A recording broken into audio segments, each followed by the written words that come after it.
Greetings and welcome back to Impressions Connect, e-commerce for embroiderers. We're getting right back into part 2, and I am still Erich Campbell. We're going to get back to the question we left with at the end of part 1. Evaluating your site. What can you do to make every phase of the purchase process easier and more trustworthy?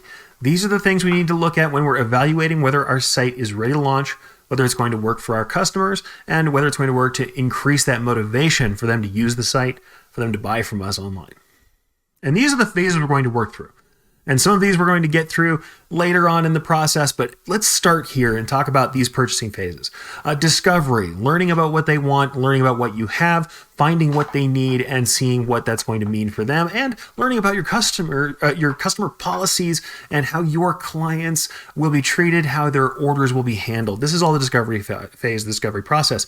This next thing is decision making, refining things, finding out which among options are going to make sense for them as far as product. Talking about how they're going to handle things as far as scheduling, working with you, decision-making, tipping over into purchasing, and also making decisions between products, between processes, things like that. Purchasing, easy as it sounds, making the actual purchase, putting money down, making sure that transaction gets done. Fulfillment, and that's partially where we're going to talk about, shipping and the things like that, how they're going to handle being fulfilled, and also the confirmation process, which is also part of purchasing to some degree.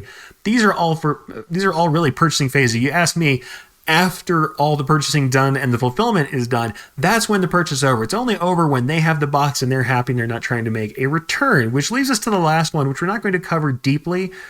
Really, failure. The reason I have an asterisk on that is because, yes, it's not a purchasing phase. However, when we are dealing with our information, our transparency, and our policies, part of what makes our website trustworthy is showing them how we handle failure, and that may even include things like allowing there to be comments from customers that we answer and reply to. The way we handle a failed order may be more important to how much they trust us than how we handle orders perfectly all the time. If we are faceless and handle things perfectly all the time, it's not as trustworthy to some degree as seeing what we will do in the case things don't go well. So all of these processes, all these parts of the process, rather, these phases are important to us. Discovery, what do we do? What sort of content do we need to put up for them to learn what they need to learn and to start figuring out what they can get from us and what's available? Decision making, how do we make them tip over into purchasing, and how do we guide them to specifically which garment, which process, what we're working with? Purchasing, how that's going to turn out. Fulfillment, what we're going to do to make it easier for them to fulfill or finish the order. How do we handle that? Once again, this is a lot about our policies. And of course, failure. What's going to happen if things don't go well? So the first part is definitely discovery, right? We need to help customers find what they need. Certainly, we all know that's what part of the discovery process is. When we're letting people browse through things, or we're providing search, whatever method it is we're letting them discover.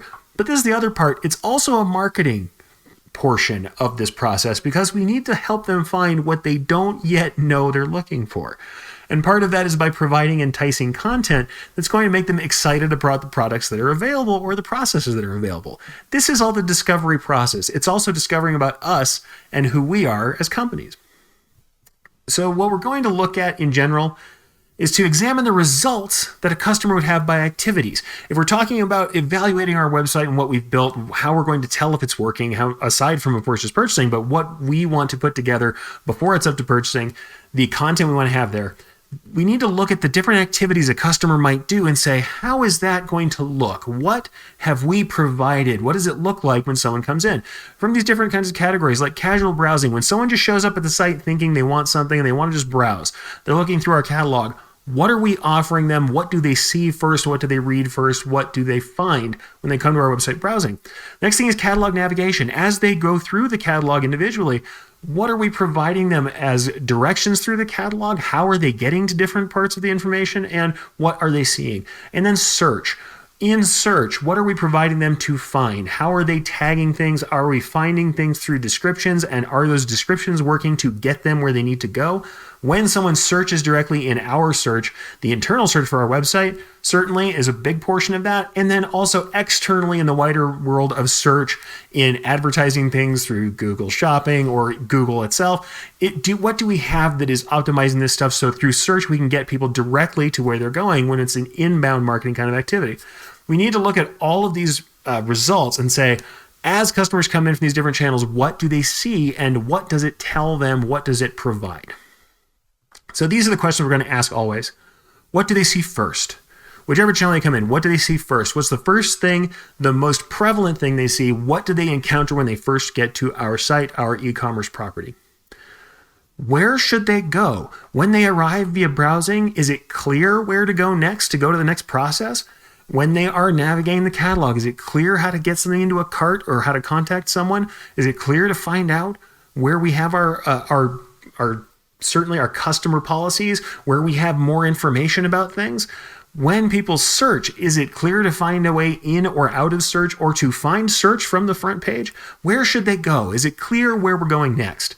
What will compel them to dig deeper? If we want them to continue discovery, if we want them to look at more, do we have options? When they go through catalog browsing, are there related products? Are there things for them to do once they get there? What is going to compel them to dig deeper? What grabs their attention and says, go further and here's where you go?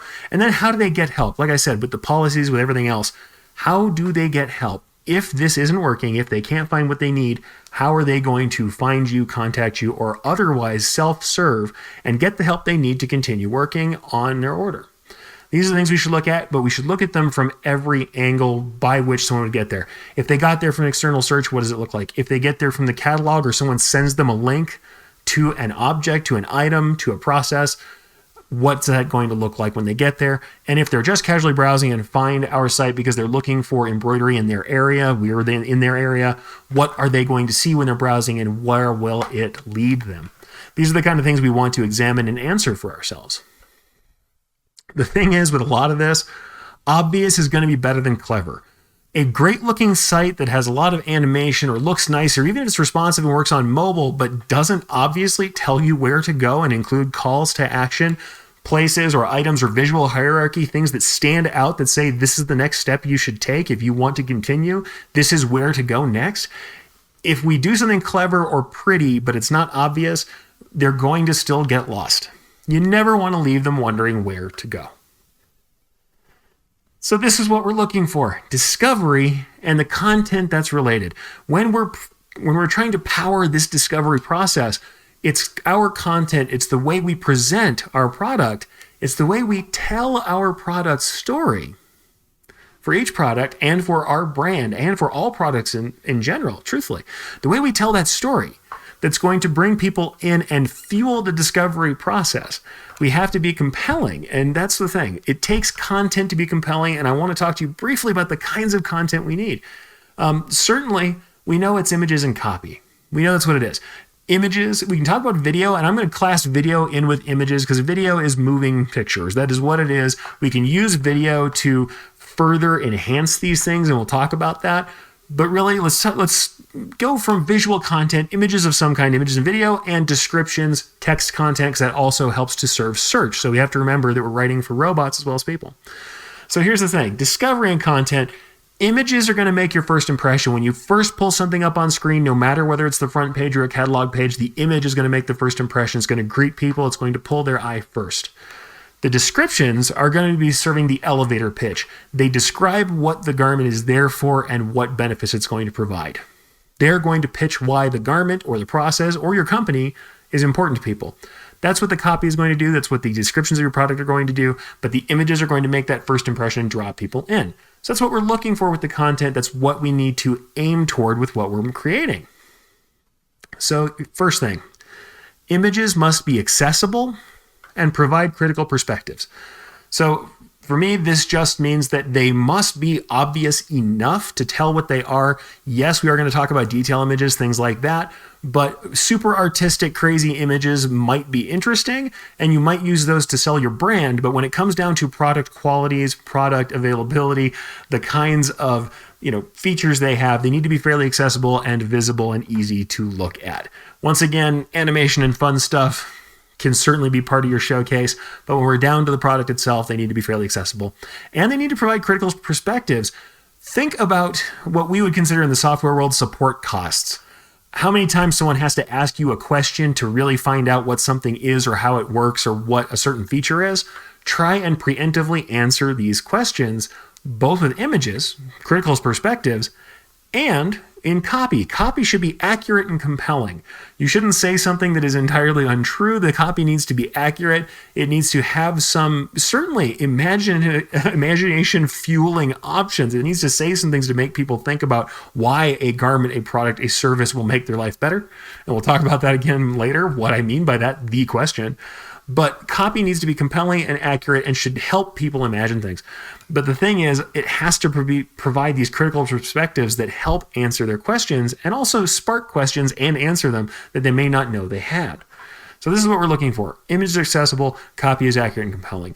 And we have these critical perspectives that not only show things that are real about a product, but also help with that aspirational, that sort of imagination-fueled discovery process that lets them envision themselves with the product. So let's talk first about images themselves.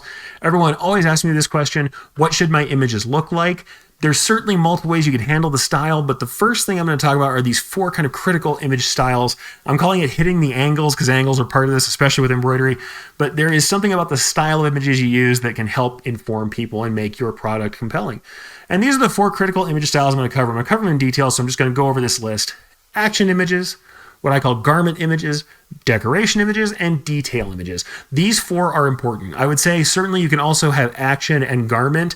These things can be handled with other types of images. Action images can be also action videos, because we're talking about what those are, and they have people in them, they have scenes in them. Those are things that can be in the action video, and actually garments too. People are doing 3D tour videos or 3D images where you can rotate something in space.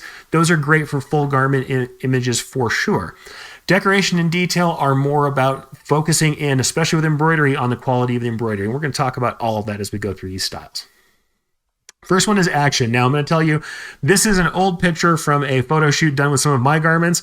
I do that despite the fact this is not the ideal action shot, because then I can call out my own problems when we talk about these things, and I'm not using somebody else's brand imagery for this. What I will say is, you want to see cool action shots, go to some of the streetwear out there. Super Dry has done some great stuff recently where they will show these kind of aspirational qualities, and they show interesting context on the front page, but then when you get in, you get the other kinds of shots that I'm talking about that help to further clarify the garment. But with the action shot, here's the thing. It shows the garment in action. It's potentially an attractive context. It could be in a scene. It could be in a place. It could be actually out in the field somewhere on a person who's doing an activity. Generally on an attractive person or on a person who is attractive or identifiable to the customer. It's someone they want to be like or be around or identify with. That's the action shot. It's generally on a person, generally on a model, or it is in a context that somehow the customer would identify with and also matches nicely with either your brand or their brand if you're doing ideal customer company stores, which is another great way to use with these websites, is to do branded company stores, as we talked about before, that are specific to the customer. Action shots show the garment in action, potentially in that attractive context and on an aspirational person. Garment shots, much simpler. This one's not a great garment shot. It's not perfect, but it does kind of show you what's there. This is actually a mocked up shot that I did from a catalog shot. A lot of the catalog stuff, these are garment shots. And to me, this just means that they're going to show the garment in its entirety, could be on its own, could be on a model, but it shows defining features. If the garment has a placket, if it has pockets, if it has seams that are interesting, that set it apart from other garments, they should probably show up in the garment photo. And it gives you just an overall guide to the garment, and it's not necessarily focused on any one thing like this. You can certainly do design feature detail pictures we can talk about later, but in general, we want a garment picture that's just going to show the entire garment and be uncomplicated. It shouldn't probably be the action shot, because the action shot has backgrounds, has colors, has stuff that might take away from the rest of the quality. We just want to show the garment in its entirety. Decoration shots show the entirety of the decoration. This one's maybe a little too tight. It's almost a detail shot. But what you're really looking for is to see the entirety of the decoration, generally flat, not off angle, not detail, not looking at textures as much. We just want to see the entire decoration so you can say, yes, this is the embroidery that we're looking for. This is what the logo will look like. This is what it is. The previous shot, the garment shot, should have showed the decorations on the shot, like that mock-up, in place so you can tell where they go and how they end up. However, when we're talking about this one, it's a full frame picture of the decoration so we know what the decoration looks like itself. Not focused necessarily on any one part of the decoration, but it does show what the decoration looks like. And then there's the detail shot. And actually, this picture is not the detail shot. This is the decoration shot, and I'll show you what I'm talking about. These are the differences, right? Detail is a close-up detail excerpt shot. shows compelling qualities of the decoration, the style, the medium, or execution. With embroidery, we have this excellent texture. So what I usually do is this kind of shot that I'm going to show you. An off-angle close shot that shows you the texture of the thread, that shows you the different highlights and shadows that are made by stitch angles and the angle of the light playing off the surfaces. In this particular piece, I was using a wash-away product that provides loft and makes the thread stand up off of the garment. This is one that I won some awards for. And you'll see that it shows this detail that is unique to embroidery. It shows you the quality of thread. It shows texture, which for embroidery is a big deal because texture is the luxury of embroidery. Embroidery being a luxury product is specific to it having that three-dimensional texture and that durability. So this is something we want to show. We want to have this incredible texture, this shine, the unique qualities of embroidery. If this was foil printing, I'd want to show a glint off that foil printing. If it was high dimension, I'd be off angle just like this too. Embroidery, the detail shot makes such a difference to the idea of quality. Remember, we can't touch this stuff in person. We're on a website. If we're showing a decoration, we want to make sure that we can show some of that unique quality in the detail shot. And you can also do this with detail shots of the garment qualities if they have specific things, specific seams or details or features that need to be seen close. Off angle or tight shots like this can also help in the garment phase. But I love this for embroidery in the detail. In that texture shot, detail shot is really important in that context. Function of images is thus. It is informational. So it shows the product features. It reveals the quality or the qualities of the garment or the fabric it's made out of. It illustrates differences and it helps with discovery. That's the first function of images. They are informational. They do show you, what does the garment look like? What does the color roughly look like? What does it look like on a person? What kind of features are there? What kind of garment is it? That's functional. The next thing is brand building. The action image especially can show the kind of lifestyle that we ascribe to our customer. We can say, hey, you are the kind of person who rides a cafe bike, so all of our people are on cafe bikes or standing around motorcycles. This is now part of the brand. Or let's say it's our own brand. It shows our local area. It shows the way we like to live. It shows the company culture. This is brand building that reinforces the culture and message, either for our overall brand, the brand of the piece itself and the decoration, especially with retail styled models where we're actually doing pre-decorated garments, or when we're doing with companies, we're actually making these images match with the company stylings so that it matches their corporate culture, and it reinforces that and that enhances trust. Through positioning and style, the context in which the garment appears, and the style of the image itself. It's the difference between a starched flat image of a shirt and the shirt thrown crumpled on the ground when you're doing the actual garment shot. There are people who do different types of garment shots, and they all lead to that brand building and culture. And the last part is aspirational. It tells a story that describes a desirable outcome.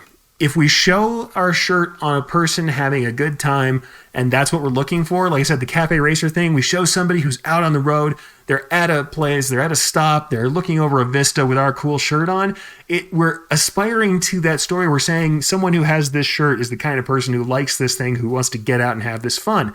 Also, if we're showing someone who is in a professional situation, who looks professional, and the customer is trusting them and looking at them with admiration, and they're wearing that garment, yes, that sounds like a stock design, a stock photo, but the reason why that stock photo still plays is because people want to imagine that they're going to put this garment on their employees, and the employees are going to look more professional, going to look clean, going to look good, and inspire trust in their end employee. And that's what we want to show those businesses buying from us.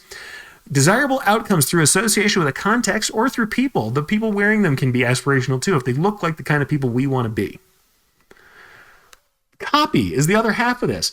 We are writing the story, and this is the copy considerations we could take into this process. We need to consider what the copy is doing. We all know that it has to have a function. The thing is, too often, copy isn't really treated that way because we're very visual thinkers in embroidery. We don't tend to think all the time about writing this compelling copy. And here's the function of copy. It both inspires imagination, which I know, it doesn't sound like that's what we would do with descriptions with our shirts, but trust me. And it answers questions that people may have. The description presents possibilities, but the description of the specs, the actual specifics of how the shirt is put together, what it's made of, it will drive and clarify decisions people make between garments. So this is what I'm saying. We want to answer these questions. We don't want to just copy and paste. I'm going to say it over and over here. We want to answer questions that the customers ask and the ones they don't know how to ask. And here's part of what it is. We want to write our own descriptions as best we can. Better than just taking these out of the catalog. Why do I need this? This is an excellent garment for going to the gym. It's great. It's moisture wicking. It helps us in some fashion to feel better, to work longer. When and where would I use it? At the gym. This is what it's for. It's a moisture wicking garment, and it makes sense to wear it at the gym or for physical activities. How does it feel? This is a comfortable garment. We can describe its comfort. We can describe that it's soft. We can describe its texture and its hand. How does it look? Though we are talking about, we've got the images in front of us that are going to help us describing something as dressy, office casual, perfect for this sort of situation. How does it look to others is also important. That's why there's an asterisk there. And we also describe it so that when people are searching online, we have text that actually describes the garment, because search engines are primarily going to work through text. So we want to describe our garment very well, both in context, and also remember, we want to describe it the way the customer is going to ask, not the way that the creator of the garment, the distributor describes it, or the way we would describe it as decorators, but the way that they would ask for it, the way that they might need it. That's how we want to describe it. What's it made of? We should have that clearly listed. And how does it fit? If it runs small, if it runs large, if it's comfy, if it's flowy, if it's loose, if it's tight, if it's athletic, we want to describe that too, so it is clear to people what they can expect. Give your copy a purpose. Don't just put copy in to have copy. Copy is better when it's not followed by and paste. Copy and pasting stuff out of our catalogs means that we have copied content. And honestly, copied content even gets copy strikes. Essentially, you get kind of strikes for not having original content compared to other websites. Original content's going to scan better. And frankly, we have a chance to give a purpose to our garments and describe them in such a way that they are compelling and that people can imagine themselves using them. They can understand the utility of the garment through that copy instead of just having generic features. Craft your copy to produce results. Think about the result you want, and copy should follow, should lead someone, should let someone follow it to those conclusions about what it would be good for, how it's going to affect their life, their business, the way they feel, the way their customers feel about them. These are the things we can use with copy. We can describe these things, and especially we can describe the garment in terms that are more like what a customer would ask. Also, like I said, give your copy searchability. Answer natural language questions. You can even ask the question yourself in your copy and then answer it, because people search for these natural language questions. They search for, garments for the gym, golf shirts for this, office casual this. Answer natural language questions. And the same thing with your return policies, things like that.